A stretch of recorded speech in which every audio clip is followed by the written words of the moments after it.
Thank you for watching the Whittemore Community Magazine's Hour of Power Live on Facebook with your host Edward McQueen and April Garner.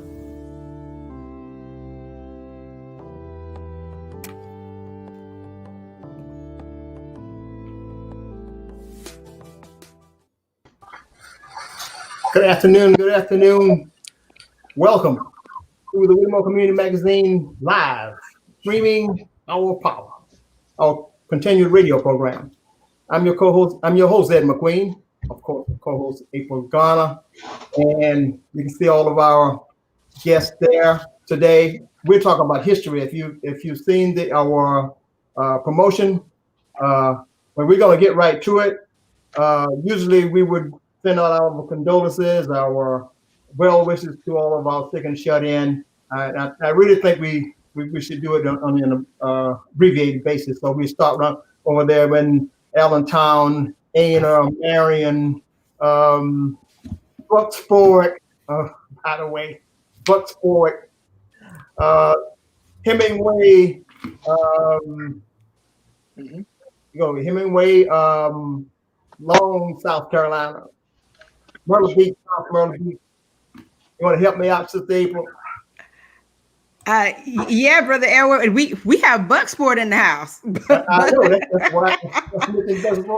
Bucksport, we're gonna ask Bucksport to help us out. Y'all help us shout out these communities and streets and everything, and all of the communities that are watching near and far.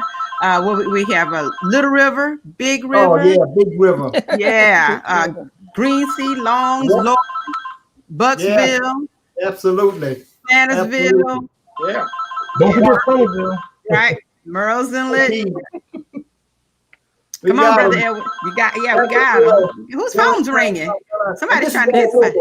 Yeah, that's my house phone. Just ignore it, please. Okay, all right. I can't reach it right at the moment. Yeah, all right, Miss Owens, no problem.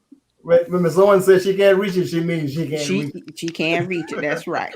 She said ignore it. We have our marching orders. We have to govern ourselves accordingly. Well, but I'll tell you, but she's going to be reaching for some history today, though. I'll tell you that. I hope. So, that's okay. You will. Let's continue on with Hemingway, South Carolina, over there, Carver's Bay.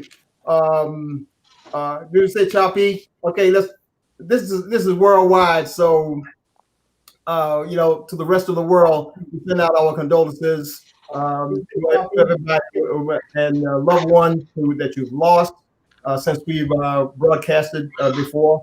And we just want to make that a continuing thing, just to show our gratitude for you all viewing, and we certainly do appreciate that. Okay, so we're going to get right to it today, and we have as our guests, if you can see on the screen, Mr. Kevin Mishoe, Ms. Mary Owens, Mr. Grant Mishoe, and Mr. Frank Weaver, and they're going to talk about these amazing projects they found of lost graves of our enslaved ancestors, okay, and the freed ones also of the Bucksport community. It's just when it wasn't the original intent wasn't just Bucksport, but when you walk up into some treasure like that, you want to bring it out, and then maybe later on they can expand to other places. Okay, so we'll get to it, and if you gentlemen would kindly and lady would kindly start by giving your I know your name is already there, but your role that you play in this fantastic project here. We're calling it Finding Lost Ancestors, okay? And it's the rediscovery of the Eddy Lake Cemetery in Bucksport. Some of you may have gotten a preview over on the television, maybe over the past few months. But let's start with Miss Owens, and Ms. Owens could just give us a brief overview of what her role is in this endeavor. Ms. Owens, how are you doing today? I'm doing great. My role in this project is writing up the history of our ancestors buried at Eddy Lake Cemetery. I think we'll just go on to Mr. Grant Mishoe.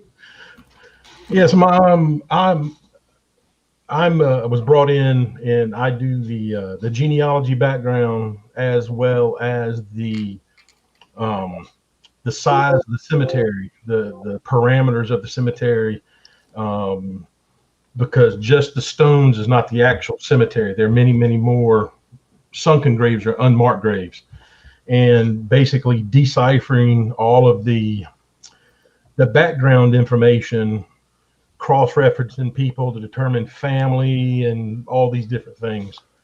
And basically that's what my job is. I work for a nonprofit. That's what I do. All right. Now the other Mishoe, Mr. Kevin Mishoe. You know, I don't have the kind of credentials as your previous two guests, but you know, I'm just a zealot for history and genealogy. You know, my place in this is just to you know, tie together, you know, the missing links that we have heard about in our history. You know, our history has been broken, and you know, ever since I saw, you know, roots back when I was in the 5th, 6th grade, and you know, Alex Haley, you know, dared to search his roots.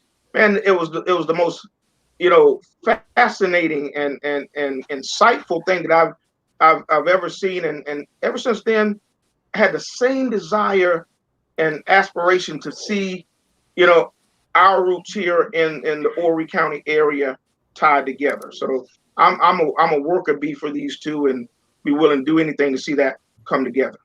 You know, you're almost really in Horry County. We don't have that. We don't have too many endeavors like that, and so many efforts like that. So I applaud you deeply, both of you. And who we have next? We have. Have you finished, by the way? Yes, I'm. Mr. Frank Weaver, I think. Yeah. So my position in all of this is the creating of the Juneteenth celebration that we as African Americans can celebrate as a national holiday. And I thought that what better way to celebrate Juneteenth for 2021 is to make a dedication of the Eddy Lake Cemetery on that day. So I'm the planner for the Juneteenth celebration of 2021. Absolutely. That's great. And so we've got a lot to dish out today. Or what they have, our guests have today. This type of effort that's going on. You know, rediscovering, we call it rediscovering Eddy Lake Cemetery. I was fascinated when I saw it on TV. I think I saw Brother Kevin was it was on video, and you were walking, showing the different grave sites and stuff like that. Yeah, Miss Owens and I. That's right. Yeah. And I said, man, we got to get this guy. He has a lot to offer. Just didn't have enough time on the TV, I think. But we're gonna give you that today. And my understanding is that according to our co-host April, that we have some graphics and some other photos that could be more revealing to our viewers that would help them to navigate the effort that you all are doing. Is that correct? Yeah, we have just a couple of photos that we'll show. Yeah, a little bit later on in the discussion. Okay. Mm-hmm. Okay. All right. Well, I don't want to be the one to start this thing off because I'm not the historian here. So let's start with one of our guests who can give us another rundown. Okay, and where you are today. Well, Kevin, we'll start with you since I just talked with you. Okay. Well, let me add this before Ms. Owens and Mr. Grant and Mishoe, before they get started. You know, for the first time, we actually have a benchmark to tie together Horry County. And, you know, who would have believed that, you know, all the names, the McCraes, the Williams, the Mishoes, the Frasers, the Smiths, the Austins, there's so many names, and these names are now in other locations in Conway and Plantersville and Saugus T and a lot of the places in Burgess that you named tonight, we have a lot of reason to believe that these families started right in what is now the little town or the little rural area of Bucksport, because it was to my surprise, Bucksport and along with Bucksville, this was the economy of Horry County. This is where the seat of commerce. So what normally follows that is surrounding families and businesses. So in this cemetery, I think it is the answers to a lot of the families that have been searching for their history and to tie that history together. So when I was approached by Miss Owens and she mentioned that there's a possibility that someone knows the location of Eddy Lake Cemetery, because if for the longest time, the Historical Society had labeled that cemetery as being lost, destroyed, and nobody knew where it was. Wow. So what a surprise to find out that it was here among us all this time. So that was brought on by Miss Owens. Miss Owens, I owe a lot of gratitude for, just staying on this thing until this cemetery was finally searched for and brought to the light, which has brought us here tonight. Ms. Owens has a lot of history, not just with the cemetery. He's got some history with the Bucksport area. All the way back to the schools. And yes. Yeah, my understanding is that, in fact, you and I had worked on a project together. I did some communication. Book. Yeah. What, about 10 years ago, something like that? It's been a while, yes. It's been a while. And I realized then what you were doing. That was a fantastic endeavor. And I'm sure it was taking a lot of your time. It was some way, but that just added the value to it. Okay. Yes. And I'm just hoping that a lot of people can appreciate it. And maybe you can't reveal it right now, but whenever you have the time, Yeah. Okay. I first want to talk about what motivated me. It was the fact that while growing up in this community, Eddy Lake was the major topic of discussion by our foreparents. That's all I heard was Eddy Lake, what happened at Eddy Lake, this happened at it. Even my grandfather, Zach Owens, got his arm cut off at the sawmill at Eddy Lake. I knew he had one arm, but I didn't know why. And I just absorbed everything that I heard our parents talking about Eddy Lake. So I decided to start recording and researching. And Eddy Lake was a thriving area of the Bucks Township. At that time, it was not called Bucksport. It was Bucks Township, which included Bucksville, Bucksport, Eddy Lake, Tip Top, and Port Harrison. Those were the areas in the Bucks Township at that time. While listening to our foreparents talk about Eddy Lake, their emphasis was upon the lifestyle in Eddy Lake during that era. How they would walk in the dark to get to and from their job. How they lived and survived. Basically, they depended upon each other, which we need. This is a characteristic we need to do today, rely and depend upon each other. And during the process, I remember hearing many people telling me that your great-grandfather, John Mishoe, is buried in the Eddy Lake Cemetery. At that time, I was not interested in locating or finding my great-grandfather, but it stayed in the back of my mind year after year. And I'll never forget Ms. Ruth McCrae of Bucksport was the last one to tell me your grandfather buried there in Eddy Lake. And I said, one day I am going to find my great grandfather, John Mishoe, who's buried in Eddy Lake. So throughout the years, I don't know how much time you want me to talk because I can talk on and on about this. But throughout the years, I decided that I was going to locate him. Being reminded about the life at Eddy Lake, I began questioning elders of the community, inquiring information from older uncles and aunts, reading articles from the Ori Independent Quarterly. As you know, that's an old quarterly. Basically, the information written by Ms. Eugenia Buckcuts.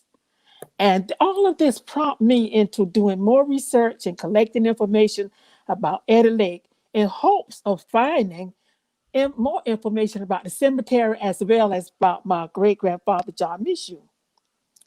Interesting to me was to hear parents tell about those who were buried at Eddy Lake.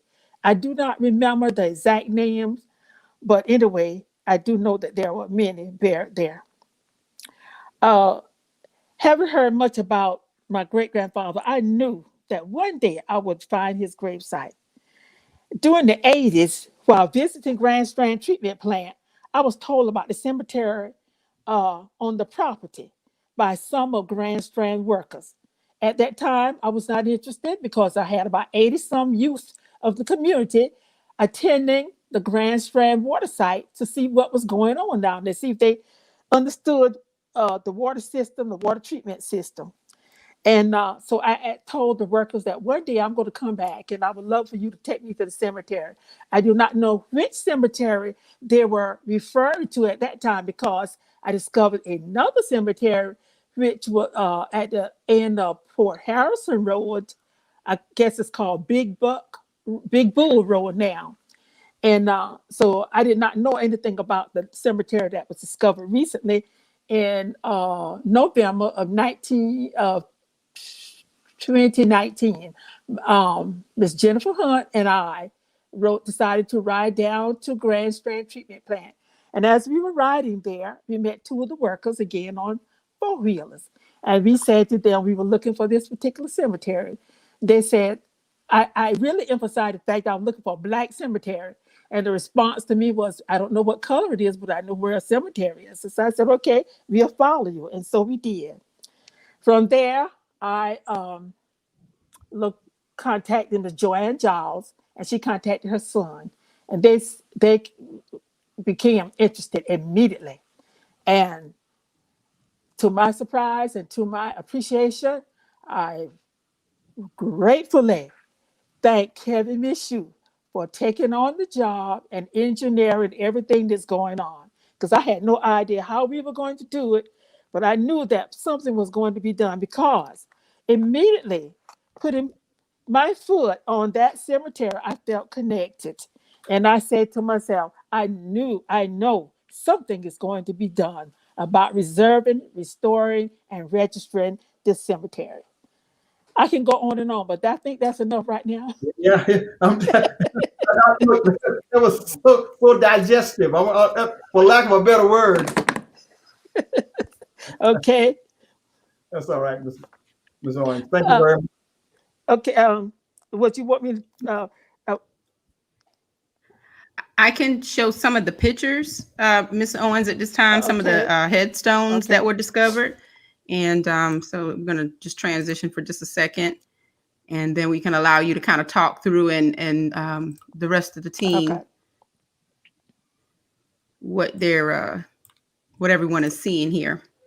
Okay, that's a headstone. Okay. I can't see the name of it, but is that the Crowell? Samuel Gauss. Oh, Samuel Gauss. And he happens. This is Samuel Gauss. Yes. Yeah, born 1881, died 1899, was only 18 years old. Okay, and he happened to be one of my relatives on the paternal side of my family. And I think it was either Gauss or McCrae, one that was buried in the 1906. I'm not sure which one now, but the cemetery was used as late as 1906. Wow. But that's what the headstone looked like. This was an older one, I think. whose name was on that? This is the Logan, last The name Logan. Logan. Okay, that's the one Kevin asked me about recently. Mm-hmm. Okay, I did not. I think they discovered that recently. Okay. And of course, any of Kevin, Frankie, Grant, any of you can, chime in on this part of the conversation as she identifies the tombstones. This is kind of it was a wide shot that you all sent. Yes, this is after the first step. I call it the first step. After clearing the underbrush, this is what the cemetery looks like now, today. So this was all buried in or kind of hidden in the woods, just like this. Okay. Yes, but this was after clearing the underbrush. Now, before then, it was not this clear. But Kevin had someone to come in and do the clearing out for us, and it looked good. It looked great. Okay. Now, let me mention something about it. The previous photo, actually, it was the Logan photo. Now, this one is of particular importance because when we first aired on WMBF News, we got some feedback from some of the viewers that kind of thought we were in the wrong cemetery, and this was not a slave cemetery. So we had to go through some steps with some organizations to confirm that we were indeed in the right place, and a lot of that information came from Grant Mishoe. But this recent find right here takes away the last bit of doubt. Edward Logan we found about 3 weeks ago, to be honest with you. We were walking through with the fence company, getting some bids on fencing, and there was a tip of this that was exposed, and immediately on my knees I unearthed it. Edward Logan was born in 1802. He died actually in 1874. His entire life, up except for 9 years of it, was spent in slavery. Wow. He died about 9 years after emancipation. Spent his entire life either hearing or knowing about the Civil War, which was being fought over his freedom. And so to date, this is the oldest one we've found. And so, this is sort of our claim to the fact that this cemetery encompasses the entire slavery period that Ms. Owens so diligently worked to prove. May I say this? It's our conclusion that the cemetery is over 200 years old. As you know, I searched the census from the beginning to the 1930s. And as you know, the 1860 census, we were not listed by names. We were given numbers. I took those and along with giving the numbers, the age were given, which is a mystery to me. But I took the age and did some mathematical problems and discovered that there were many older persons. So during that time, there were some people in their 90-some years old in 1860. So that took us back to almost the 1700s. You see what I'm saying?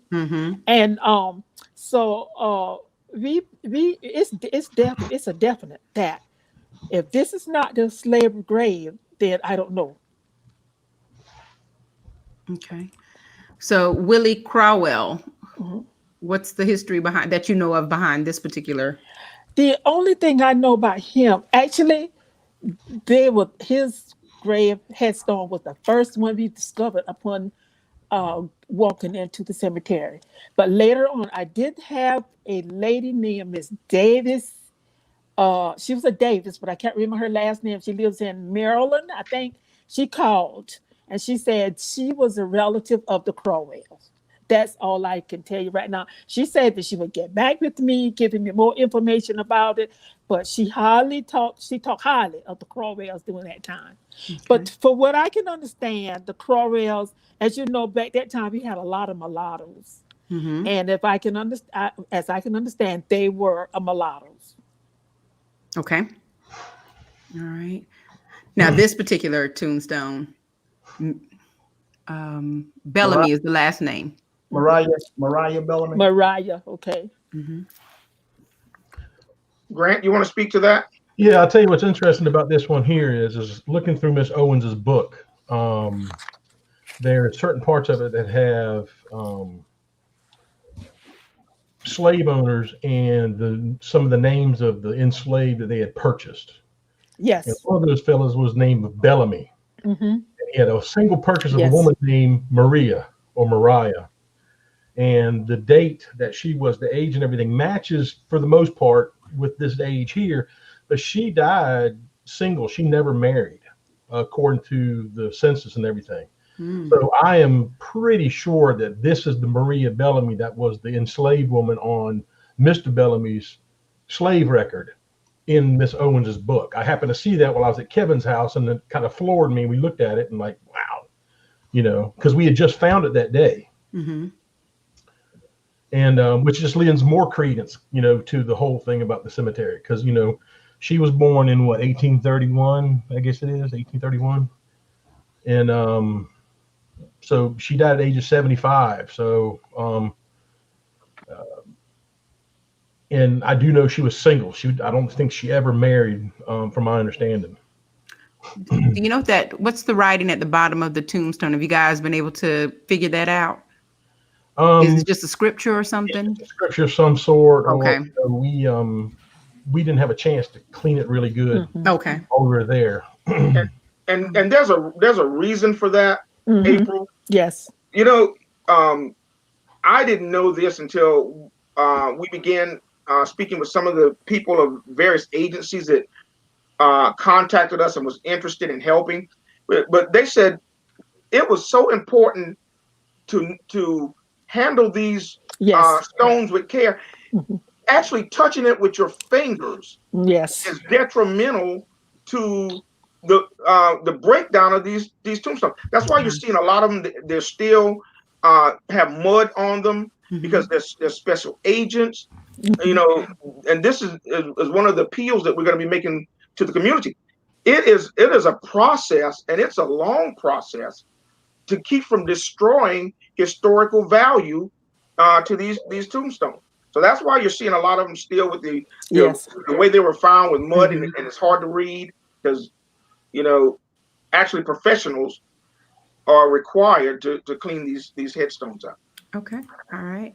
So you have you having a fence being installed, or you're in the planning process now? In the future. Yeah, we've been trying to get a good assessment of what it's going to take for the entire restoration process from the cleanup. I never knew something like this would be so expensive. Things like the fencing, for example, the lowest bid we got just on the fence alone was $11,000. So the cleanup effort is the ground penetrating radar, for example. Grant will speak to the fact that this cemetery, we believe, is much larger than what appears there, these few stones. So we are getting with the Historical Society to hopefully get assistance with their ground penetrating radar system. Just to purchase this system alone is over 10 grand.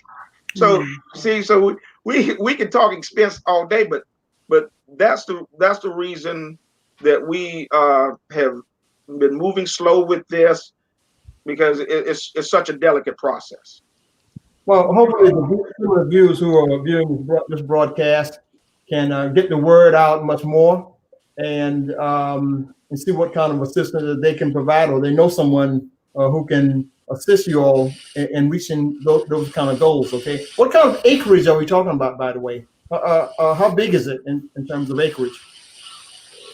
As much as you know. I can look that up real quick.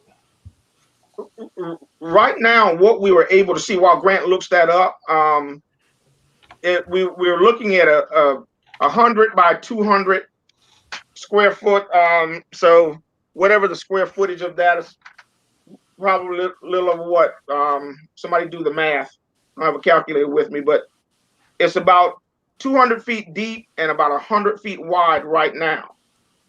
So that's not a good acre there, is it? That's not a good acre, is it? No, not yet. About I 30.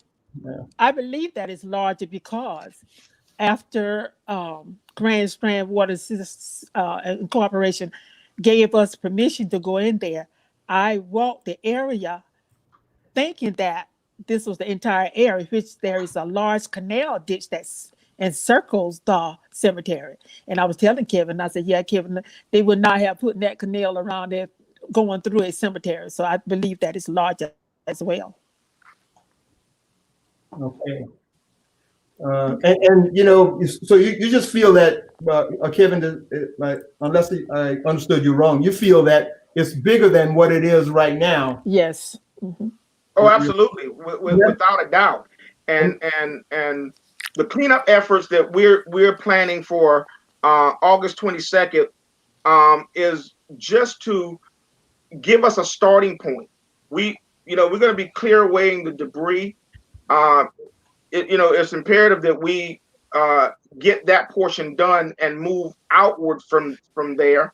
But so far, with just about every step, we're finding more evidence that this site is much larger than what has been currently marked. Yeah. Okay. The cemetery as it sits right now is sitting on roughly a half acre, give or take. But the entire piece of property where we believe there's more graves is roughly 2.25 acres. So, in my experience, I don't believe it's that large. I'm sorry? Oh, I was just voicing my opinion. I wasn't trying to air anything. Yeah. Just voicing my opinion. The area where the stones are at obviously is much smaller than the regular one. But the area because all around that, the water department has farmed that timber. And there's this one area that has not been touched. And it goes to wetlands. And in my experience, one of the first places we look for enslaved cemeteries is on the edge of the water. Yeah, that's true. There's several different reasons for that. Main reason is water to enslaved people from Africa is a symbol of the way home, that type thing. And plus also it's not out in the middle of a field where, where the owner would want to plant stuff and make money. So they would put them along the outside where the area was not agriculturally feasible. And the area we have here where these stones are roughly, it's about 0.58 acres according to the Horry County GIS map. And then when I measured the piece of property with the cemetery as well as the rest of the property right there is roughly 2.25 acres. Now, I'm not going to say that the cemetery is going to be on that entire 2.25 acres, but lots of times, Hampton Plantation in Charleston County is a perfect example. They have a cemetery there at Hampton Plantation that started being buried into the early 1700s. And they're still burying people there today. So you have the descendants of the descendants of the descendants of the descendants Mm-hmm. of enslaved people, and they're all being buried with their ancestors in the same cemetery. So you get that a lot. And I believe from all the evidence and everything that's around, especially with the sawmill that was supposed to be at Eddy Lake, I think that the slave cemetery most likely started right here in this general vicinity, and it just expanded. When Horry County went in there and measured it off and put tape down and showed where it was at, they only encircled the area that had some obvious sunken graves and stones. Mm-hmm. I've never in my entire history of doing this stuff, and that's 30 plus years, never come across a country or cemetery like this where it stayed within the TMS boundaries, the property lines. It was always spread out past those, and because lots of times they just put it right around the, where the gravestones are at. We have one in Charleston that I was working on that it's roughly 1/4 acre. We got nine known stones are sitting there. And I've got documentation over 1,600 people being buried in it. It's a quarter acre with 9 stones showing. So they're everywhere. And I firmly believe this is where the slave cemetery started at, and it continued to be buried into, I think the last burial was 1911 or 1916 or something like that. I think it would be nice to get this X-ray system going on and really see some revelations there of what's really there. Right. You know, I really think that we've only discovered the tip of the iceberg, seemingly. It seems that way. The thing with the GPR readings and stuff is, the GPR units run anywhere from $10,000 to $25,000. You have them with 2 wheels, you have them like a lawnmower with 4 wheels. And doing the GPR running back and forth is not necessarily the issue. It's reading the data that comes from the GPR and determining what's under the ground. Because basically it will not tell you if an anomaly under the ground is a grave. It'll tell you there's an anomaly under the ground that is indicative with what a grave would look like. So if you're looking in the middle of a field or in some woods and you find one of these under the ground, it very well could be a rotted roots of the stump from a tree or different things like this. But when you start finding these things lineal, laying east to west for the most part, then you know that you're, in an area of a cemetery, most likely. So then that's where you would start at. Wow. So, April, we can go to a break pretty soon, but when we come back, I just wanted to kind of comment on the skill that seemingly were involved with making the gravestones. Okay, I'm looking at. Yes. Yeah. Okay, I'm looking at the writing there and how it was engraved. There was a lot of consistency there that, to me, reveals some special skill that was going on. Absolutely. Yeah, Okay. that is so true. Very perceptive. Yes, very, very. And I assume that those who had headstones with the inscriptions on them were maybe a little bit higher intellectually than those who didn't, because there were many indentions in the earth that were marked with seashells, farm equipment, ornamental shrubs. Those were the marking to show that someone had been buried there. And that was all we had to identify those persons with. And so I'm excited about being on this project. That's all I can say, because I feel that we're doing something for our ancestors who could not have done for themselves. Oh, well, speaking of our ancestors, look, if we can take a break, April, and then come back with our Black History moment, is that okay? It's fine with me. All right, we'll do that. And it's not going to be about the graves, however, but it's about somebody that who's a good inventor there. All right, so we'll be right back. Having problems with your vehicle? For quick, prompt, and courteous service, call Snag and Drag Towing. Gregory Graham will make sure that you're taken care of right away. 843-997-0751. That's Snag and Drag Towing Service at 843-997-0751. If you're looking for flowers for any occasion, the Daisy Fair Flowers is here to help you. They offer an enormous selection of flowers, gift baskets, and live plants for delivery in Conway, South Carolina. Serving Conway since 1980, the Daisy Fair Flowers, 1400 4th Avenue in Conway, or call 843-248-7222. You may also visit the web at thedaisyfairflowers.com. Looking for a full-service funeral home with a broad array of services? Look no further than McKeever Funeral Home at 1408 Race Path Avenue in Conway, South Carolina. They offer a wide variety of services, including traditional funerals, memorial services, and graveside ceremonies. You can reach them anytime, day or night, at 843-248-2706. That's 843-248-2706. McKeever Funeral Home in Conway, South Carolina. George L. Williams Jr. is CEO and licensed funeral director. Support the party that supports you. Vote for your own interests and those of your community. The choice is clear. Horry County Democratic Party. Take a stand. Register to vote 2020. This advertisement is paid for by the Horry County Democratic Party.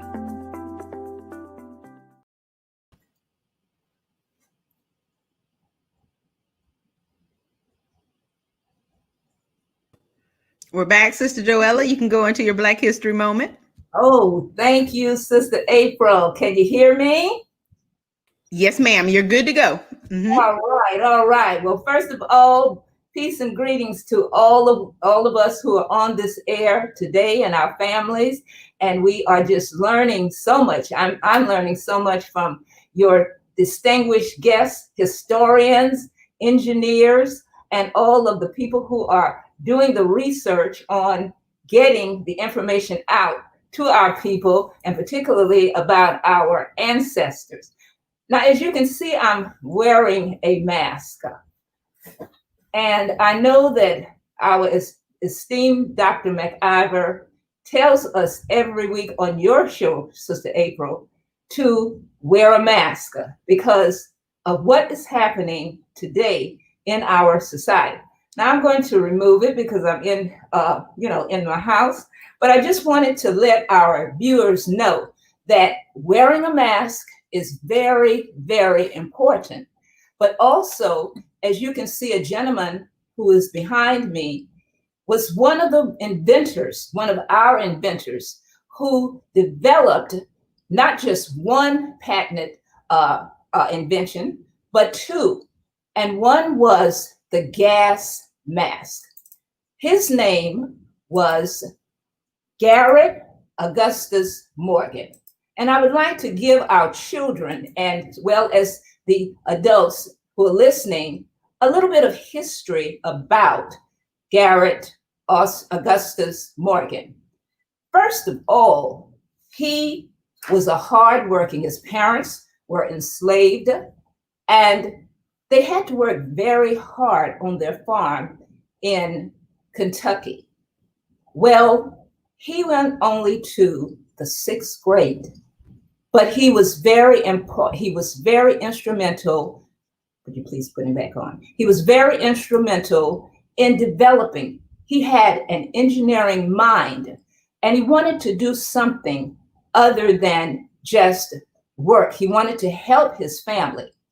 Well, Mr. Garrett went to Cleveland, Ohio, and he hired a tutor to help him learn how to speak grammatical English, correct grammatical English, as well as also teaching him a little bit more about how to open up a business.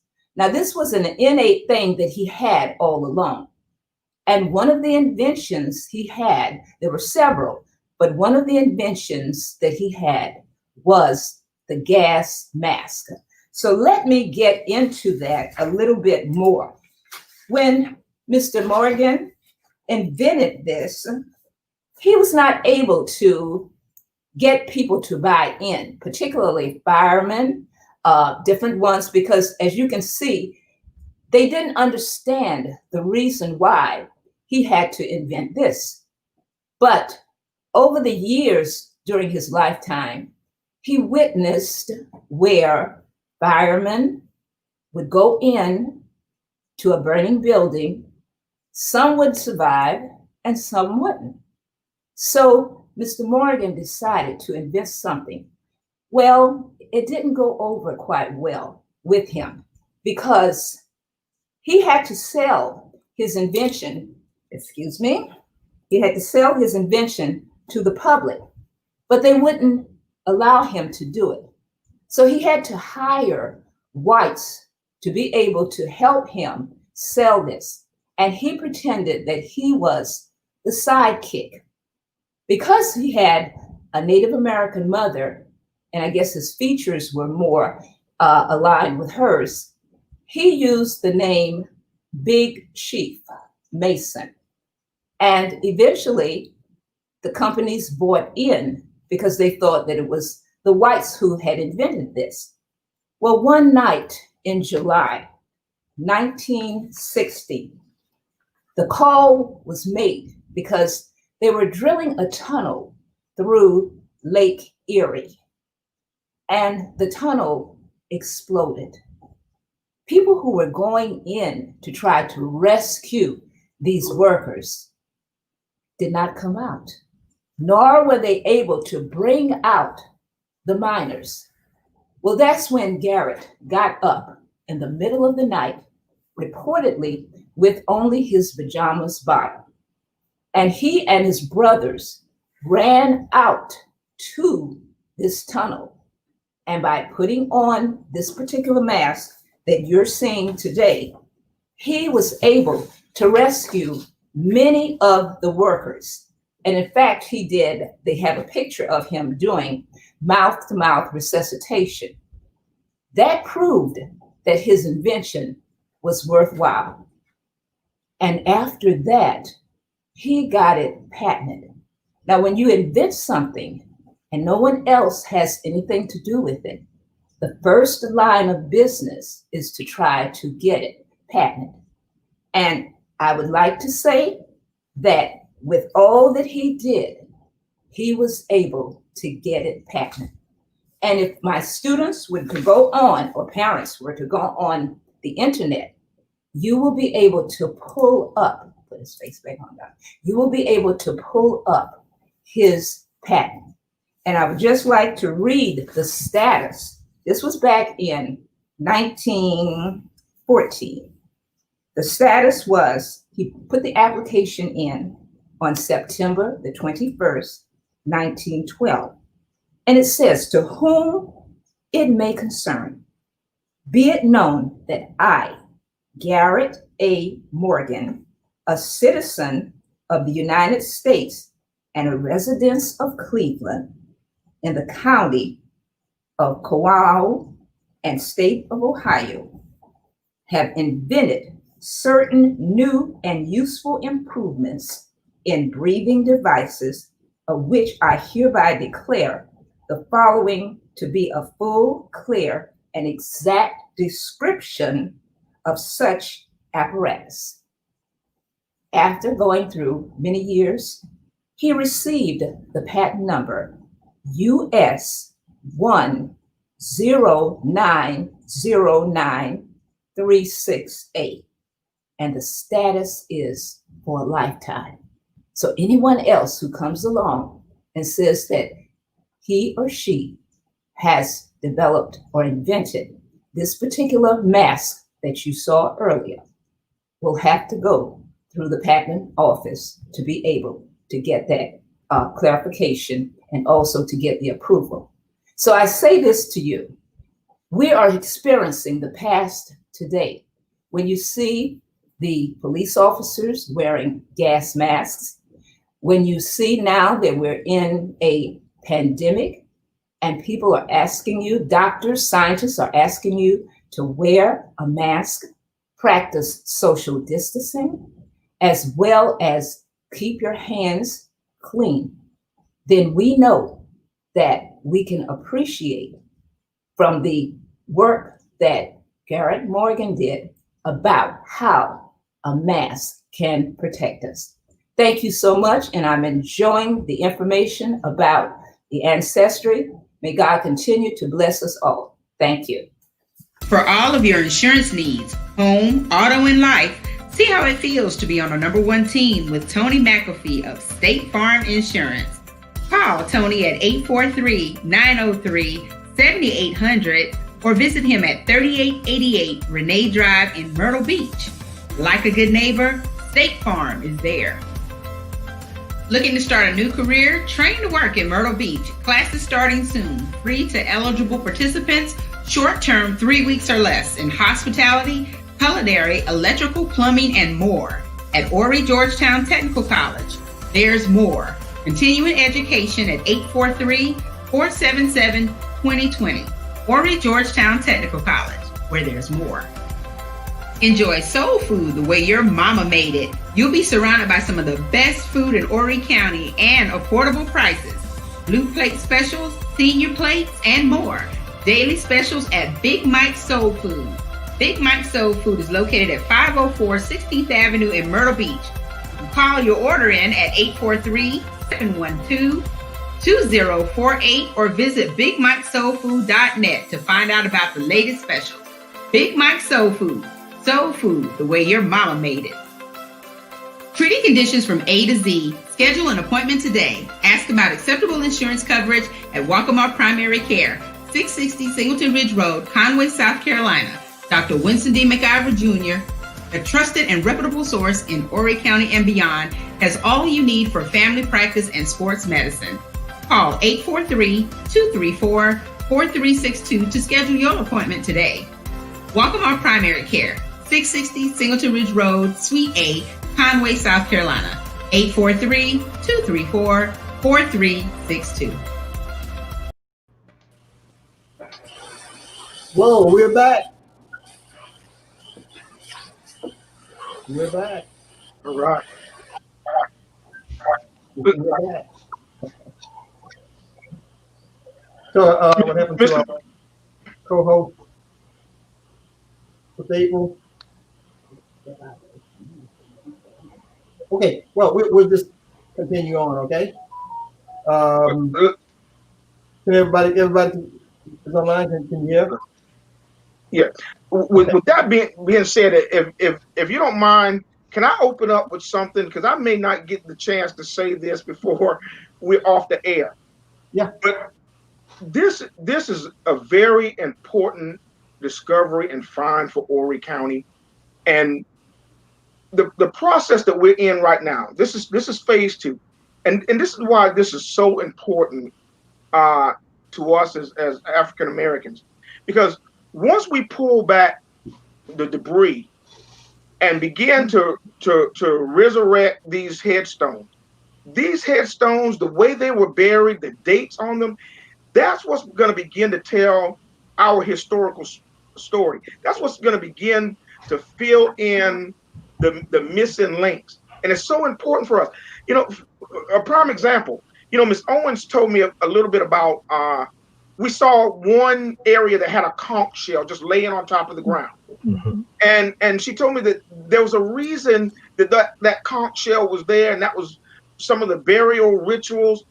So I did a little research and to find out that, you know, the group that came from the Congo region of Africa, they had a way, one of their burial rituals was they believed that there was 2 parts, that you was actually underground and underwater, and the conch shells and the shells represented a transition for our people. So what does that mean? When we begin to find these shells, which we have in the cemetery, we've actually unearthed even more of them in circling graves. Mm-hmm. That lets us know that period between 1733 and 1807, when slaves were still coming from that region, that might have been someone that came directly from that Congo region.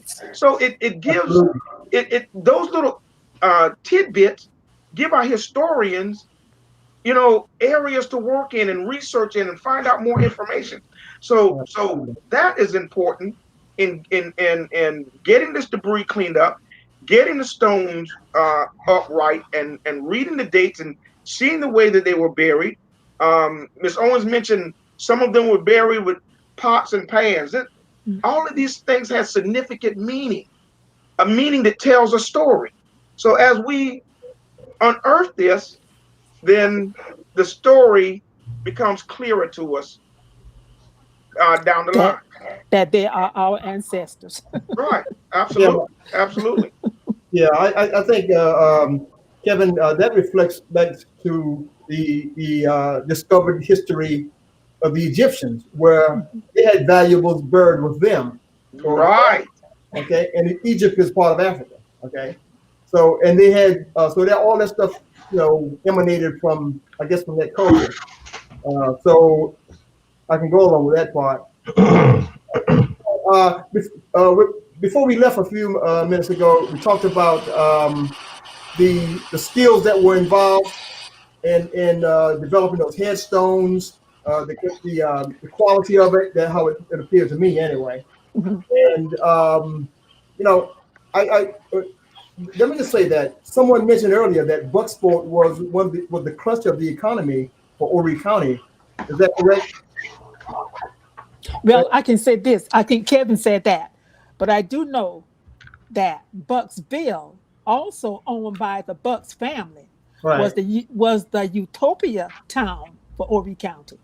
Okay. Even one of the presidents of the United States visited and stayed in Bucksville with the Bucks. Well, the Bucks owned it, the Bucks town, which I previously said, Carville, Bucksport, Bucksville, Tip Top, Port Harrison, Big Bull, Eddy Lake, all those are owned by the Bucks. And sure, that Bucksport was part of the great economy at that time. And the Henrietta. Henrietta. Henrietta. Eddy Lake was the thriving industrial area until the Depression. Well, I can see if what you said, how good the economy was. That meant that a lot of people had opportunities to do things and work. They may have had the lower skill of jobs, but they were working. No, I will cut you off there. Our people were very skillful people, and they work. They work.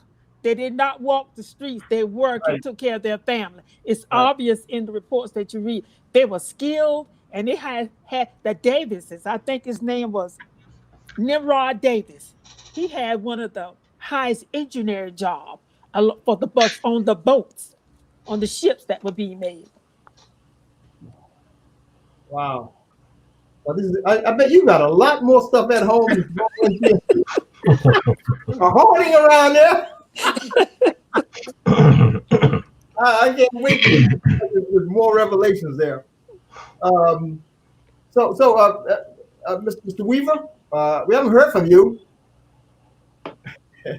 Don't hide that knowledge, man. He's muted. Turn your.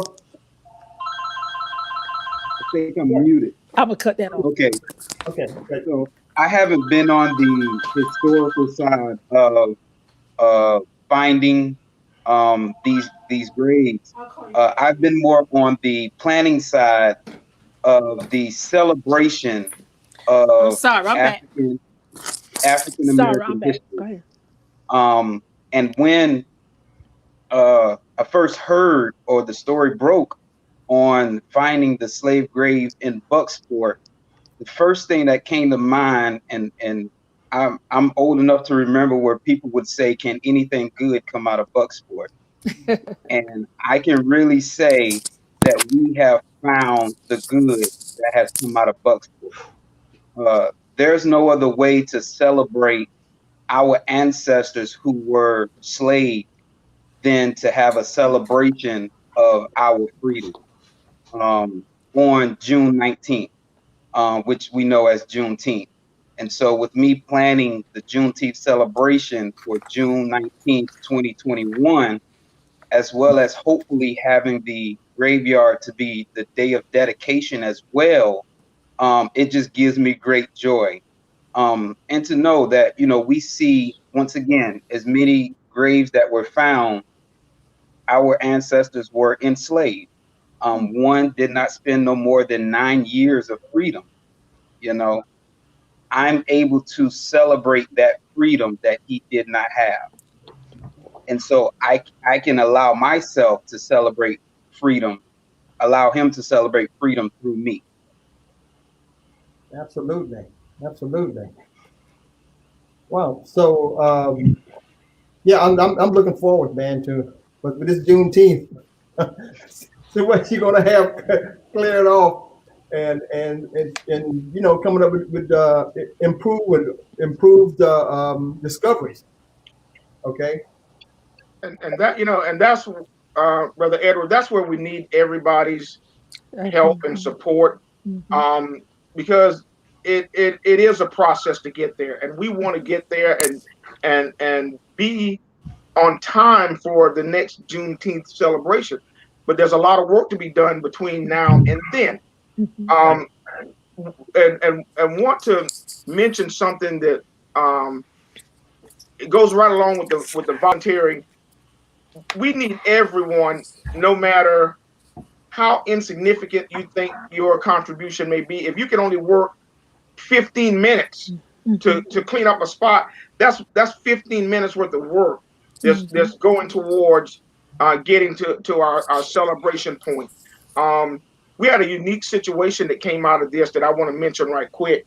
Almost by accident, after this aired on WNBF News, we were contacted by Christelle Bell because there was a little conflict. Someone from the Daughters of the Confederacy called and said that we were in the wrong cemetery. That there was a person there by the name of Virginia Williams, the wife of J.P. Williams. And you heard Ms. Owens mention there was another cemetery at Port Harrison. Well, in that cemetery are the graves of Confederate soldiers and their family members. So they was very much in an uproar that we were trampling on their holy ground. And so they dispatched the Sons of the Confederacy, came down to Bucksport to check this out.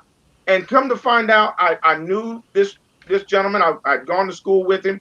You know, very nice conversation. We went out there and he found that particular grave, done his research. Long story short, the name was off by one letter.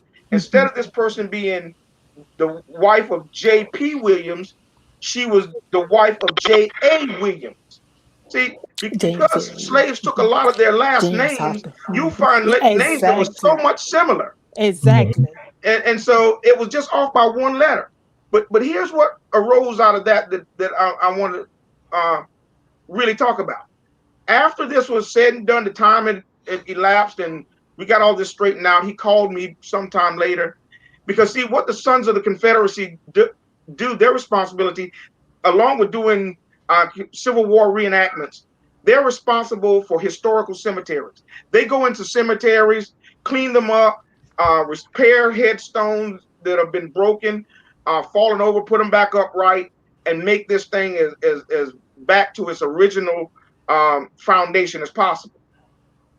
This gentleman contacted me. He said to me, we would like to volunteer our time and come in and help you all restore this cemetery for free.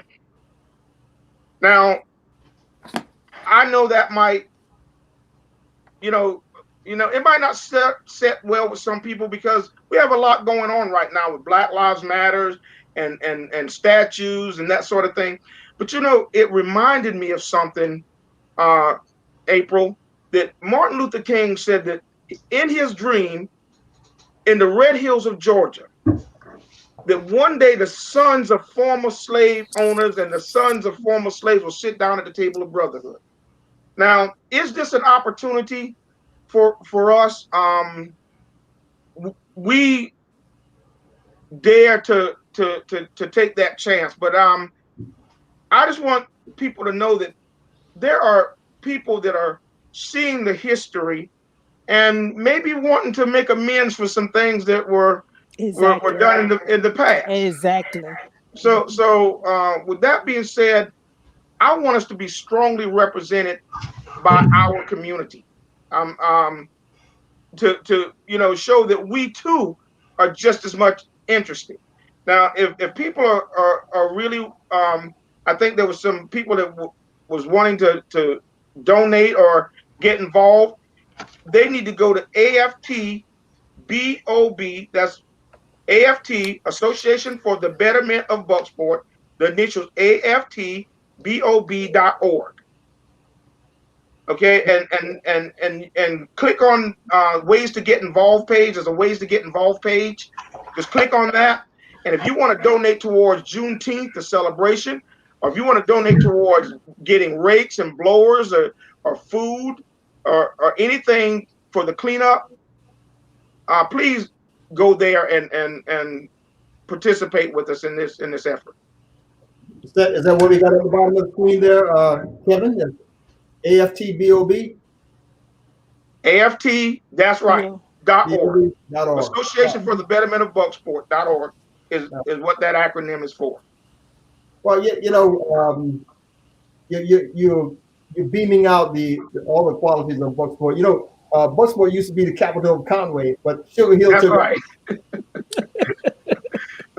And don't forget it.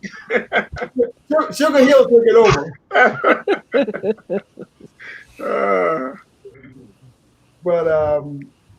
But yeah, so I'm excited about this, man. I really am. And so any more comments that anyone wants to make? Yes. Restoration of there. Yeah. All right, Ms. Owens. Yes. I would like to let them know that Eddy Lake was not only known for us. Well, Black people lived. All the Blacks in Bucksport came from that little area of Eddy Lake. That's where we first were, according to his interviewers and research. Blacks came from at first lived at Eddy Lake and then moved into this little area because of exchange of land from the Bucks and the slaves. Eddy Lake, if you go out there now, it's a beautiful, beautiful, serene area. And I can understand why they took it over. But Eddy Lake one time built shipped timber to all parts of the United States. They had logging, sawmills, timber mill, turpentine, furniture, made furniture, timber for furniture.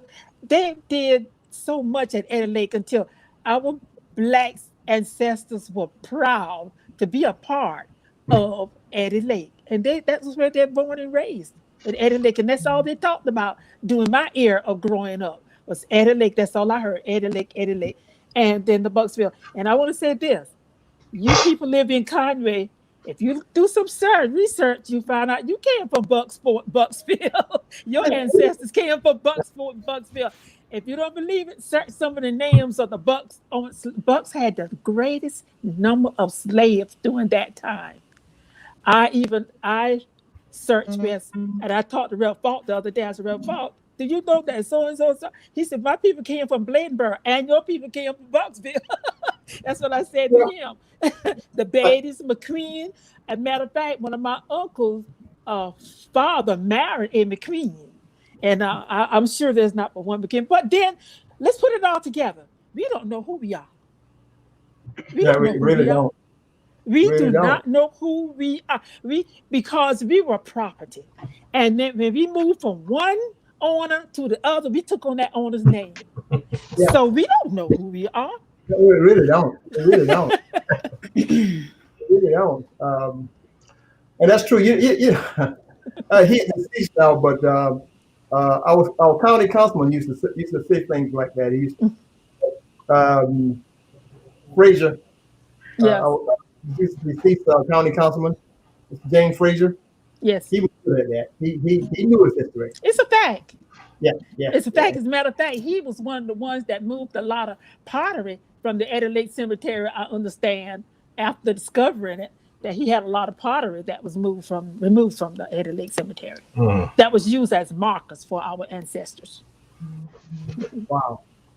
April, if you don't mind, can you put? I'm sorry, I'm getting some text messages coming through about how can I help. Can you put that website back on the screen? Absolutely. And if you want to be of help to either Eddy Lake's project, you can go to what is on the screen, aftbob.org, and click and donate. Please be specific in saying Eddy Lake's Fund or Juneteenth Celebration. You can make those donations there. Fantastic, man. Fantastic. Hopefully you will get some good responses on that. So before we wrap up, I want to touch on something that is extremely important to this conversation. It involves Grant Mishoe. So we've kind of, gone around the clock with the whole backstory, the discovery, the things that we know that we need to do to move forward to make sure that this project comes to fruition. But Grant Mishoe, I think that there's a very important piece there that a lot of people have missed, or maybe they've not had a chance to understand during this conversation. And I see in the comments that a couple of questions have come up about the involvement of the Gullah Geechee community. So Grant, if you will let everyone know first what exactly you do in terms of your professional, I guess, career at this point. And then we're going to talk a little bit about DNA and how it all plays into this entire story, this very incredible story here in Bucksport. Thank you. I'm a retired firefighter from the Charleston area, and I've been doing genealogy and looking through old cemeteries for about 30 years. And after I retired, I kind of started doing it more, and I got involved with an organization called the Gullah Society. Dr. Adeo Funyan from Charleston, who is the grandson of Philip Simmons, the blacksmith. He started the organization originally talking to one of his family cemeteries. And basically my job entails genealogy, the family, trying to track the families, and the research, discovery, and restoration or protection of former enslaved burial grounds or forgotten African American burial grounds. And that's basically what my job is. And I work there, a nonprofit. And I've known Kevin for about 3 or 4 years now, and got involved with this cemetery here because, you know, it popped up. And I gladly said, yeah, I'd love to be involved. And right now we're working on cemeteries in the Charleston area. In the 7.5 square miles of the peninsula of Charleston, there's 116 known cemeteries in the 7.5 square miles. That's just the peninsula of Charleston. And they're all the way back from when Charleston was in the 1690s all the way to today. The thing that got me as I was going through these old plantation cemeteries was the sheer fact that these people passed while in bondage, and now they're in the middle of the woods or have a house on top of them or have a street on top of them, and they're still in bondage and death, you know, and still being property. Exactly. And I think it's an absolute disgrace when cemeteries are treated like this. And it happens for various reasons, but for the most part, it comes down, you know, to some type of real estate issue, you know, unscrupulous owners or developers bulldozing them over. And as much as I hate to say it doesn't happen, it happens all the time. All the time. So, you know, I'm very, I have a lot of zeal when it comes to this, and I get a little upset when people, you know, do stuff. You have a very, very unique opportunity because, first of all, the people that own the property are willing to let you on the property and clean it. Okay, that's the first step. You've got a definitive burial ground that is going to be within this 2.5 acre area. It's not going to be bigger than that because there's marshalling on one side, and you have the family units and the stone that you know. I backtrack through the census records and have a possibility of who might also be buried in there. Exactly. Children and that type of thing. I did the same thing. Edward Logan, his son was named Ned Logan, and Edward Logan was known as Ned as well. He was the postmaster for Bull Creek Post Office in 1870. He passed away in 1874, and that's one of the first black postmasters. You know, they had some, but you know, that was an unusual thing then. The next postmaster was a Buck, I think Mr. Buck's brother. Or something like that. Yes. And when he passed away, his son showed up in the next census, but with the last name of Frazier. Now, anybody does genealogy, sometimes that happens where a child might take the maiden name of the mother as their last name. We don't know what his mother Maria, we don't know what her name is, but there's a good chance it was Frazier. But knowing that, we know that Ned Fraser and his wife, along with the rest of those children, are buried in Bucksport Memorial. And but you're right there close to one another. Mm-hmm. And so all of this combined, you used all of these sources of evidence to try to determine, the best answer for what you got. And even then, sometimes you're making a guesstimate because the evidence is just not there. Like, we don't have death certificates for Horry County during that period of time. That's right. Mm-hmm.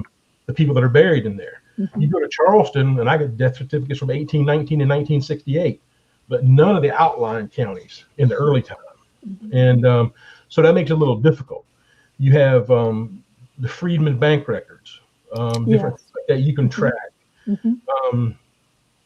One thing that we were heavily involved in a year or so ago was the reburial of the Enslaved Cemetery that was discovered underneath the Gilliard Auditorium in 2013. And we were put in charge of basically doing the ceremony and reburying them. We also were involved in the DNA research on the bones of the individual sets of remains. And there's some pretty cutting edge stuff that was going on with the University of Pennsylvania. Raquel Fleskis and Theodore Scherer, the doctors at their University of Pennsylvania, they're the ones that really got down to the nitty gritty with this stuff. And there was 37 sets of remains. 36 were actually human, and one set was discovered to be an animal. But only 31 were able to be tested. The other ones were too degraded to get any proper DNA from.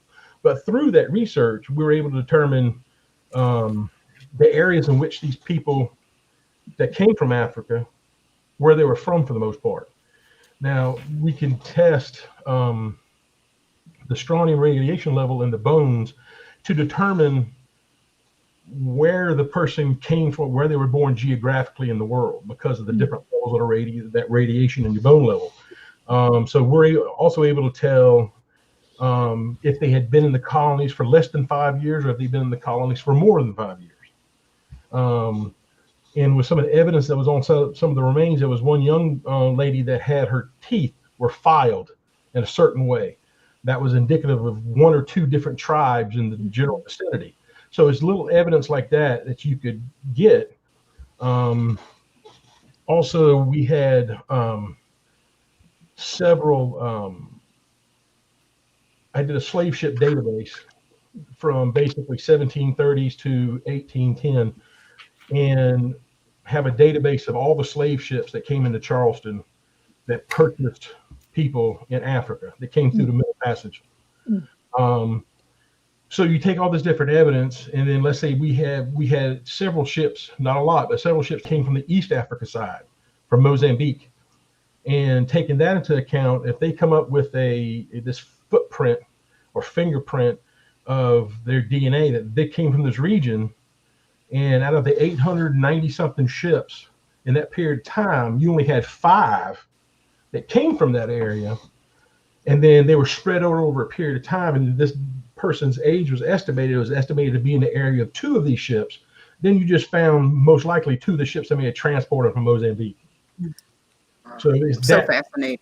It's that kind of evidence, and you have to put all this stuff together. The thing with the DNA is, April asked a question last night about Ancestry, DNA, 23andMe, and different things like that. The way DNA testing works is you have what you call a genome, and a genome is all the DNA, the 3.2 billion pairs of markers in that genome string, and it's in every single cell with a nucleus. And basically, out of that 3.2 million or so, there's 1 million of those markers that are indicative with the technical evolutionary perspectives and stuff of the genetic ancestry. Okay, so they look at just that little bit, and with that they get these areas around the world where they match up with evidence from other people's putting in. So it's almost like the the fingerprint database with the FBI. The more people that are fingerprinted put in there, the more likely you're able to get down to smaller and smaller regions. And the difference, a lot of people ask about the difference between the DNA tests. Well, I took this one here and it said this. I took another one and it said this. Well, we had a grant through National Geographic. And what we did is, we haven't finished it yet, but we did do the mitochondrial DNA, which is the female DNA, the mothers. And that would give you the direct lineage. That's a direct connect. And we tested 80 African Americans in the Charleston area, and sadly we weren't able to connect any that way. So now we're going through the Y chromosome, or the father side. And I say we weren't able to find any.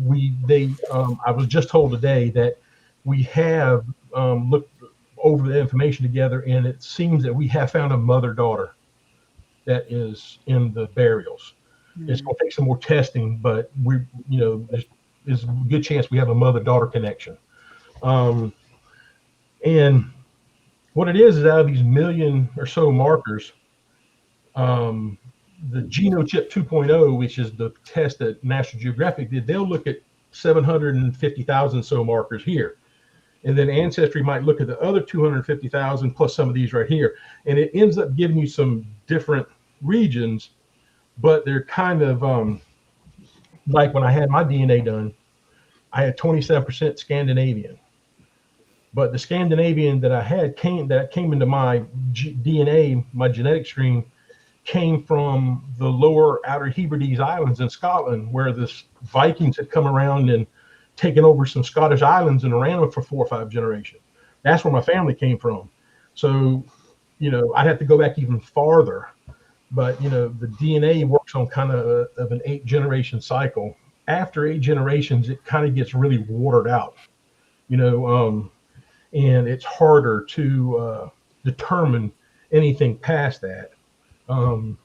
Grant, let me ask you this, and Kevin and Ms. Owens, I don't know if you all have thought of this, but as a part of your project, are you planning to have any of your ancestors tested in terms of the DNA? I don't think we're not going to disinter anybody. Okay. I mean, we're just going to be cleaning the top. My main purpose is work for the Gullah Society. We are 100% for preserving in place. Okay. If at all possible. What happened with the Gilliard was they were digging new footers or something with the building, and they ran across bones. So they immediately stopped, and they called in people come in there, and they started finding graves.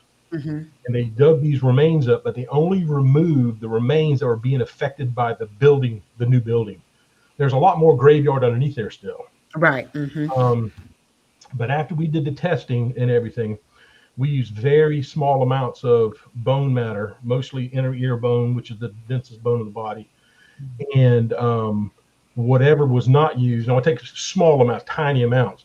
The rest of those bones were studied, measured and everything, and then they were put back in individual boxes, and then we reburied them back on the same lot last April or April before. Had a big celebration, everything, horse-drawn hearse and everything. It was really nice. Right.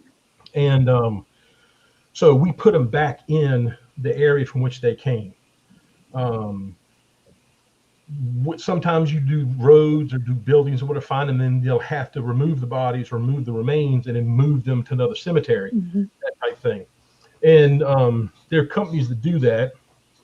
I've been involved in several things where we had to reinter a set of remains that had been uprooted in a tree from a storm. The remains were actually entangled in the root at the bottom of the tree. Wow. Basically take those remains out and then rebury them in the grave that had been uprooted. But almost always we want to protect in place. If I don't have to move anybody, we don't want to. And we've been very fortunate, April, that Grand Strand Water and Sewer, they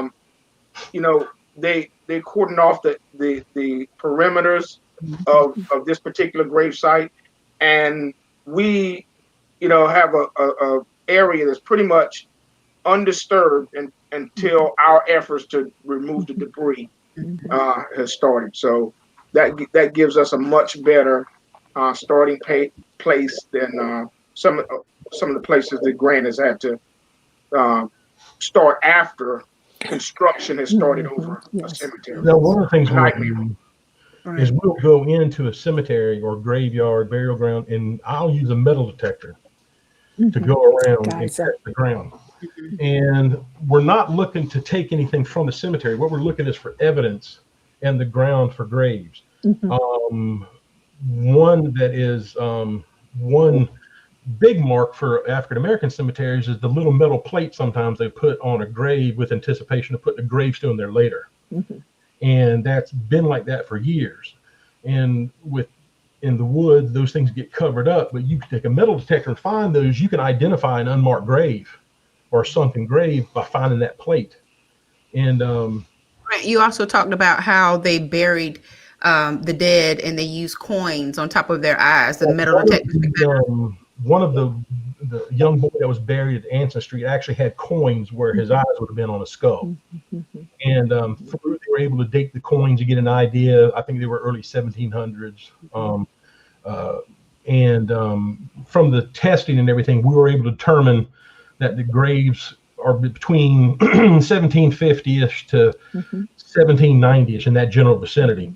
We were able to back that up a little bit because through my research, I was able to determine that there were houses or that cemetery had been broke up into lots around 1790 with the death of the person that owned it. So, that actually shrank it down a little bit, but not by much. And when before I said known cemeteries, we didn't know about this cemetery. When they were digging, they found bones. They were like, we didn't know about it. It just popped up on the radar. That's probably happening a lot. Yes. Yeah, and it does happen. But in the middle of the city, that's the thing. In the middle of the city, I did some research and was able to find out that there was mention in the 50s when they were building the first gill yard, right before they built the first gill yard, where they were digging a trench for a sewer line, and I ran across some bones at the corner of Anson, what's now Anson and George Street had not been continued through, which was part of that cemetery. But it was just a little blurb in the newspaper, and the county coroner said, it's most likely, a slave was buried there. And that was it. Nothing else mentioned. And it's almost for certain that's the same cemetery because it's right there in the same area. When Grant and I had this conversation last night, and it was very extensive and just so absolutely fascinating, I said to him, this could be a show in itself, just talking about the work and what goes into the DNA testing and, the excavations and how they found so much just by accident. And speaking of by accident, one of the things that I mentioned in the promo on social media is that two of our guests are related, and wanted our viewers to see if they could guess who's actually related on this panel. Yeah, who's related on this panel? And and so and maybe they will be willing to share their story of how they found out. But who do you think is related on this panel? I mean, I know we have a couple of people with the same last name. Okay, Miss Owens is on here. A few people from Bucksport. But who do you think is related and never knew that they were related? Just kind of pop in a comment or whatever real quick, and let us know. We're going to take a quick commercial, come right back, and then we'll kind of wrap up this conversation. I think this is it's very fascinating to everyone, and we're definitely holding a great viewership with this. So thank you all so very much for being with us this evening. And I can sense that there probably will be a follow-up in terms of more information that Grant can give us if Brother Edward says so. But, we're going to just take a really quick break, and then we'll come right back and continue this conversation. So stick around. We'll be right back. Stick around. Do you need to complete your diploma or get your GED? Stop putting your future on hold. Contact the Horry County Adult Education Centers today. With 2 offices in Conway and Myrtle Beach, you'll be well on your way to a new career. Conway Education Center is at 843-488-6200, or the Myrtle Beach Family Learning Center is at 843-839-5400. You can also visit the website at hcae.horrycountyschools.net. Heating unit not working? Need answers right away? Call Quick Services Heating and Air Conditioning for comfort in a hurry. Quick Services Heating and Air LLC is the right choice for you. Call Kenya and Nina Keith at 843-488-1492. Residential or commercial financing available. You can also visit their website at www.quickserviceshvac.com. That's KWIK serviceshvac.com. Quick Services Heating and Air LLC, the right choice for you. Serving Horry County for over 79 years, Palmetto Chevrolet in downtown Conway has just what you need to find new roads. Come through and browse, make your selection, and find new roads right away. Palmetto Chevrolet, 1122 4th Avenue, downtown Conway. You can also visit palmettochevrolet.com or call the service center at 843-248-4283. Palmetto Chevrolet, find new roads. Matthew and Beatrice Rue left a rich legacy of funeral home services in the capable hands of Atu and Tammy Williams. Ocean View Funeral Homes and Cremation Services with 2 chapels serving the Horry County area. They offer full-service funeral and cremation services with no hidden fees. Call for details. The Conway Chapel is 843-248-5376. The Myrtle Beach Chapel is 843-916-8929. They offer affordable, professional, and caring full-service packages. Ocean View Funeral Homes and Cremation Services. All right. Before we get in, I know we don't have too much more time, but I want to direct this to Grant. Yes, sir. How do you find a grave that's 50 years old, 60 years old, in one of the local graveyards, where everybody else seems to have a tombstone by theirs. And 50 years, such a long time where it makes it difficult to locate. There's different ways in the country. You can use a metal rod, a prodding rod, to determine where these graves are at, because when you dig the grave shaft, put the remains in, and then put the dirt back in there, the dirt that's in the grave shaft is a different consistency now. It's not packed like the earth around it. So the rod acts differently through there. And then if it gets down to the point and finds where the reason why graves sink is because the older caskets rot away, the remains rot away, and then the dirt falls where the casket used to be at. You don't have that with the newer cemeteries because of the vaults. Yeah. And obviously looking for sunken graves, guessing cemeteries for the most part do with Christianity are on an east-west boundary. Work on a cemetery now in downtown Charleston. One of the first things I do is look through the death records and find out who was buried in the cemetery.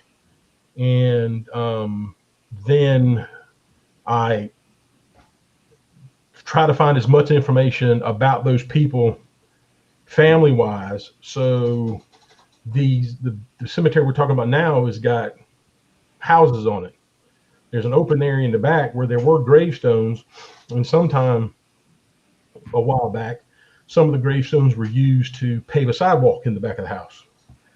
And so taking this information, finding families that are related to people buried in there, and if you've got the family and you've got gravestone, open spot, gravestone, there's a pretty good chance there's a grave in the open spot if the rest of them are family. So just go to where the obvious places are at. GPR, we can use that, but GPR will only tell you that there is an anomaly underneath the ground that is indicative of a grave. It cannot tell you it is a grave. But if you start finding those anomalies in line, there's a good chance you found a cemetery that you were looking for. And then further would be to scrape the surface back, and the grave shaft will be a darker rectangle in the ground, because the rest of the dirt had not been bothered, but the ground and the grave shaft would be a different color because it had been turned up. So that, along with the metal detecting, we were doing a cemetery on Monrovia Street, and we were metal detecting, and we don't dig anything that's more than a foot, because, you know, most of the time in these larger, older cemeteries, you know, especially when they were burying a lot of people, you'd be lucky if they were buried at 4 feet, you know. And we started, and our metal detectors were very fancy, and they'll tell you the depth of which the metal's at. And some of them will tell you what the metal is, whether it's nickel, gold, iron. And what we'll do is we'll dig these things up, take pictures of them, measure them, document and GPS mark them, and then bury them right back in the same place we dug them up at. And we were doing Zion Cemetery. I found a little pewter cross that would go on the side of a child's casket with rivet holes in it. We were finding the decorative buttons that would go inside the casket to hold the cloth up on the wall. We were finding those buttons, coffin hinges, handles off of coffins, just right below the surface. And, you know, because that stuff you get an area that's a lot of traffic and stuff, that stuff will work its way back up to the surface, the metal. So all those, you know, things to find. And even then, sometimes you might have to make a guess. Well, there's a pretty good chance that, you know, if you got a field and you got an island of trees in the middle of the field, let's go look at the island of trees in the middle of the field first, because there's a good chance that's where cemetery is at, you know, that type thing. Old topographical maps, United States government topographical maps. Lots of times they put the cemeteries on there, and you'll see lots of cemeteries out in the woods with no name. So, you know, track and cross-reference and that type of thing. Okay. Wow. Wow. This has been gold mine in terms of our history, especially in the Bucksport history. And April, if you don't have any final words, I'd like to have our guests to well, we got to find out who's related. We'll find out who's related. You cut into that. We got to find out who's related. We have some viewers who were guessing. Let's see what the viewers were saying, and then we can. And then somebody's already asking for a part. Figure this one out right here. So they're already asking for a part 2, Brother Edward. So you can put that together and have Grant back to come and talk a little bit more about the DNA piece. I think that's just very important, you know. So let's see. We have Grant and Kevin and Frankie, Miss Owens, and it just says Mishoe. So I guess all the Mishoes on the panel, huh, Miss Owens? Miss Owens and Mr. McQueen. Grant and Kevin, Mary and Kevin. Someone says you better put some respect on it. That's Miss Owens. Yeah, that's right. Yeah, Miss Owens and Mr. Weaver, Mary and Kevin. It just goes on and on and on and on. So, can I answer it? You can answer it, Miss Owens. Yes, Mr. Grant and Kevin. Yes. Mr. Grant, yes, Grant and Kevin. And Mary and Kevin. Yeah, Mary and Kevin. Let's put some respect on that now. Miss Owens and I are second cousins. She and my mother are first cousins. First cousin, right. There you go. And you told me last night that everybody in Bucksport was related. There you go. I was about to say that. So probably April, Mr. McQueen, Frankie, Miss Owens, Grant, and Kevin are all related. We're probably all related, though. Yeah, you never know. You never ever. My family is French Huguenot. They've been here, or French Protestant. They've been here since the 1690s. Yes, and they started in old Jamestown and Berkeley County, and my ancestor meandered to Hopcall Barony and up to Conway. My grandfather and my father from Conway. Yeah, I've studied Huguenots. Yes. And it was Mishoe, Michaud. And my 4th great grandfather was John Wesley Mishoe. And I think their 3rd great grandfather was John Wesley Mishoe. Wow. Mm-hmm. Now, we don't have the mitochondrial DNA to definitively 100% say that we're related, but there's a reason why he had the name John Wesley Mishoe. Mm-hmm. You know, that's just not a name you pick out of a cookie jar. Mm-hmm. And so, you know, but with some of the stuff that came up in some of the DNA tests or whatever, it's like, I'm on 1st, you're on 3rd. We're in the ballpark. Mm-hmm. But, you know, as far as I'm concerned, you know, real quick, they had a family reunion a couple years ago. And this fella right here hung me out to dry. He's talking about you, Kevin. What are cousins for? He put special guest genealogist, not white guy or anything like this, just genealogist. So we would pull up, and then we ended up, well, we said we had like another 150 people, more people show up than we thought were coming. That's right. And there was like it really 450 people this thing, and I was the new guy. And I got up and said, "Well, my name's Grant Mishoe," you know, and I said what I said. Somebody jumped up and said, "Well, hello, cousin." You know, and that was one of the best times. You know, it was fantastic. You know, but with that being said, you can't choose your family. You know, and it's like I have a care in the world about it. I think Kevin's one of the best guys. He's like a brother from another mother, according to me. You know, so it's very good. I'm glad I was able to connect that.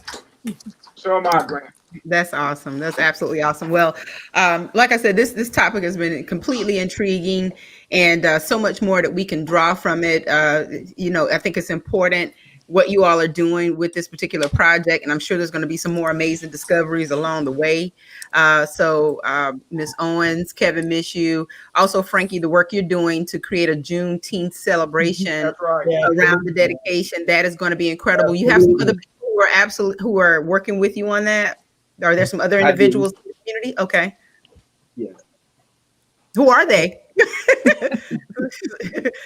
Do you have Angela Green, actually Angela Bember, she's married now. And I also have who are both residents of born and raised in Bucksport, as well as myself. Also Eugene Bellamy Jr. is helping me with this project along with Mr. Kevin Mishoe. Okay, awesome. Yeah, the teamwork, the village is coming together to honor the ancestors. That is absolutely remarkable. And just want to say thank you all for being here tonight. I really do appreciate it. I had a chance to speak to all of you about your, you know, your singular roles in this. And, you know, it's really interesting that there is so much work that's being put into this, totally volunteering, but all because of the respect for where you came from and the want to find your ancestors. So I think it's absolutely amazing. And I hope that everyone who plans to donate will do just that. And everyone who plans to help with the volunteer event that's on August the 22nd will come out, and I'm sure you'll be directed on how to preserve everything and, you know, to do it with respect, and also so that you don't damage any of the artifacts that are out there. So, you know, Kevin, if anyone wants to volunteer, what do they need to do? Well, there will be further instructions on our website. Okay. But basically, just submit your name and, you know, what area you're interested in, whether it's a donation or to work with us on the cleanup. And we'll follow up with all the information you'll need in the future. I wish we could have integrated that into, if it were not for the COVID-19 virus, our summer enrichment program, which is coming up. If we had the opportunity to interact, that would be good for our summer job program. I mean, that would be fantastic to have some of our youth out there going out there to help with you all, Kevin, and that would be great. Owens and Ms. Owens. Yes, since we are donating to that purpose, yes. Oh, really? I didn't know. Yes, we do donate to that purpose. Yes, I'd like to add one thing. If you could put my organization's website address. Sure. GullahSociety.com. Okay. And we have, you know, a lot of information on there about what we do and what we offer. And it's a good, you know, source of information. The Gullah Society. The Gullah Society. Would you please would he give that website again, please? Mm-hmm. Could he give that website again, please? Yes, ma'am. It's thegulahsociety.com. That's based in Charleston? Okay. Yes, sir. Right? Based in Charleston. Yes, sir. We have an office in Mount Pleasant. Okay. So there are a number of Gullah associated organizations. Are they entirely different from each other, or? They're different from each other in name, but in the mission, we're all have commonality. We might have more expertise in one field compared to the other. Okay. You know, Gullah cooking, which I can't do, but I can tell you where a cemetery might be at, that type of thing. But it's all for the betterment of the Gullah Geechee heritage. And that's our purpose. And also, kudos to the Bucksport Betterment Society. Thank you. That's And we appreciate your forum, Whittemore Power Hour. Thank you for this opportunity to get everybody engaged. Thanks for having me. I appreciate it. Good, fantastic. So, Sister April, our co-host, she's smiling over there for some reason. She must have found some more historical facts or something. Actually, I'm reading the text messages that are coming through from our viewers and whatnot. So I just want to say thank you to everyone who's watching tonight. We really do appreciate it. And I will respond to as many comments as possible after the show. I try to get to a lot of them during the show, but I'm kind of multitasking, wearing a couple of different hats. The one thing that if anybody has any information on any African slave cemetery anywhere, please contact me or contact us through the Gullah Society or through Kevin's organization, whatever, to let me know, because and don't touch it, right? Don't touch anything. Yeah, don't touch anything. Don't touch anything. That's right. Like trash to one person is grave goods and stuff like that. So don't touch it. Let the experts come in and determine that. There you go. We'd love to find out as many of these as possible to put them under protection. Yeah. I think that is awesome. Wow, yeah, the methods that you described for discovering these and finding these grave sites, I think it's going to be appealing to a lot of people. Yeah, we use drones to look for sunken areas underground because it's better from the air than on the ground. So we use all sorts of technology and everything like that to find these. Wow. Yeah, that's awesome. Well, Brother Edward, I just want to make one quick mention of what we have going on, of course, with the Summer Enrichment Initiative. And of course, this is actually sponsored by, this is actually sponsored by Whittemore Community Magazine. You back, Miss Owens? Are you back? I don't know if she can hear me or not. She popped out and then she came back in. She may not be able to remember. We can see her. Okay. Well, at any rate, Go ahead, Ms. Owens. Go ahead. That's Mr. Grant has a book on about what he does or findings. No, or but I've been told by several people about. that I need to write a book. Yes, I would love to have one. Awesome. So the Whittemore Community Magazine is sponsoring the 2020 Summer Enrichment Literacy Initiative. And we have a virtual event that we have planned that actually starts this coming Saturday, August the 8th. We are reading with our teenagers ages 13 to 17, the novel Ghost Boys. And of course, I played a clip about it on the Network Live show on Friday. And just want you all to know that we have received an incredible response from our viewers and from the community. We actually are out of seats for the virtual program, which is a great thing, but we do have a wait list just in case, something happens along the way and someone can't actually make it.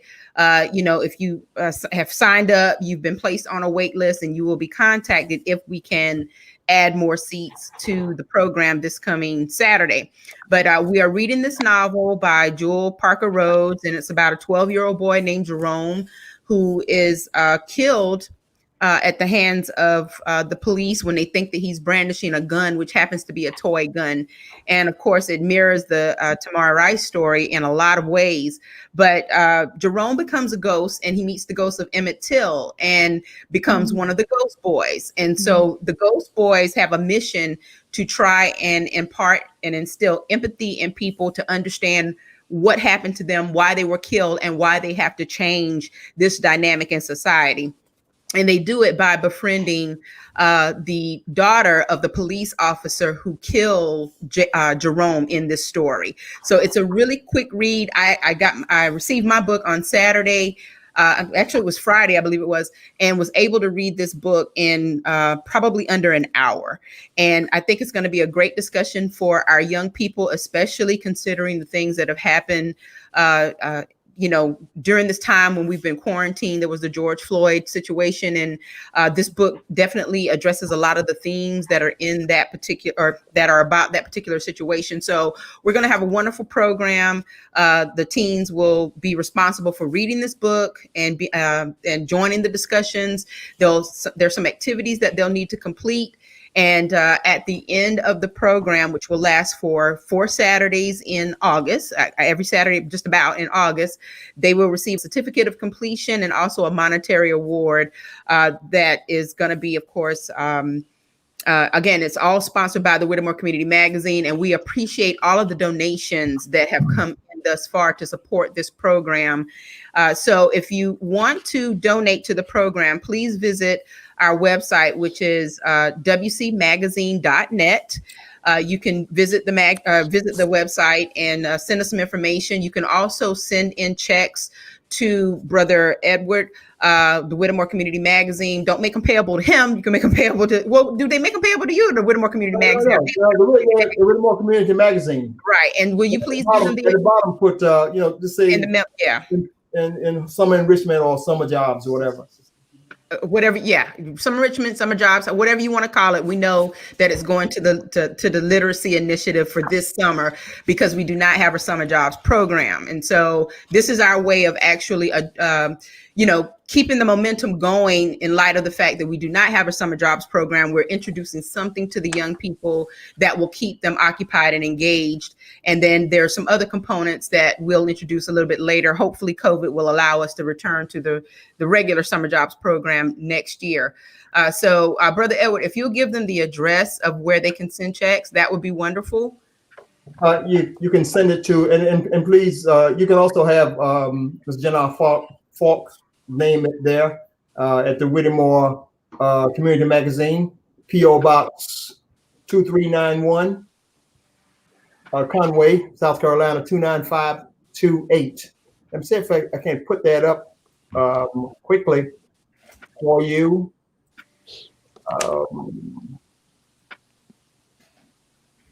Yeah, I'll get out of the way. There you go. You can send it to the Whittemore Community Magazine, P.O. Box 2391, Conway, South Carolina. Ms. Jenna Falk is the treasurer there. She's our staunch treasurer. So send it, be generous, and we're going to see what we can do with the number of participants. April, should we talk about the limitation? We set a limit at 25 students, but we may go to 30. Is that correct? I don't know about going to 30. I know that we were limited. We were limited at first to 25. We have surpassed that number. Like I said before, everybody over that number is on a wait list. Now, if we get enough donations, we can certainly take it up to 30. That would be great. Because we're going to have an attractive monetary compensation. Well, I call it a compensation at the end of the project, and we think our students are going to like it. And so, having said that, I'll turn it over to you, April, and see what we can go from there. All right. All right. Well, again, I'm sorry, Ms. Owens. Yes. Would you let us know when you're going to do the follow-up with Mr. Grant? I'm very interested. Well, Mr. Grant, if you will let me know when you're available, we'll look at, when we can slate another show. And Brother Edward, are you good with that? I'm good with that. I'm down with that. Okay. Well, I'll work with Grant. Everybody's asking for a partner. All right. And we can tie in some more of the DNA conversation we had, especially if people are interested in, because I've done my DNA test. I have the 23andMe results, and Grant and I were talking about it last night. Found out some really interesting things, like I have a Haitian bloodline. I did not know that. So, that's pretty interesting. But, if you have your test, maybe, make that a part of the conversation. And then, I think it would be interesting. There was one person who said that she was going to share this video to her church's Facebook page or website. So yeah, get your churches involved in the conversation about cemetery restorations or, cemetery discoveries, and, allow Grant to help you, especially the African-American cemeteries, and he can talk to you about how to get started and what to do. Right. So I think that would be great. But it's been a lively conversation, lots of information. Can't even thank you guys enough for being here. Kevin, you're doing some tremendous things in Bucksport. You're moving the needle, shifting the atmosphere. Mm-hmm. That's what you're supposed to do. Everybody working together. That's right. Everybody come all the way to Conway. Come all the way to Conway to do that hard spraying on my house, man. I'll just throw that in.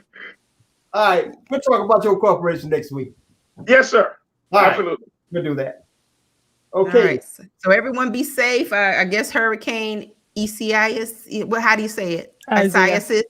Oh, Miss Owens said Isaiah. Plain and simple. That's what I said at first too, Miss Owens, and somebody corrected me. I said Isaiah. And they said, no, it's ECIS or whatever it is. But I think that's the way the governor pronounced it, ECIS or something like that. The governor. You know what? On that note, I'm going to say good night. But everybody, please be safe through this storm, and hopefully, everyone will come out unscathed and safe and able to go back to their regularly scheduled programming after tomorrow. But thank you all so much for joining us. Thank you to our viewers. Thank you. And just let us know what else we can do. And yeah, Pam Cooper says, yes, I did my 23andMe. Pam, we got to find out whether or not we related or something. So Grant's going to help us out with that. So thank you all so very much. Thank you for having me. Thank you. Thank you. All right. Have a good night. Good night.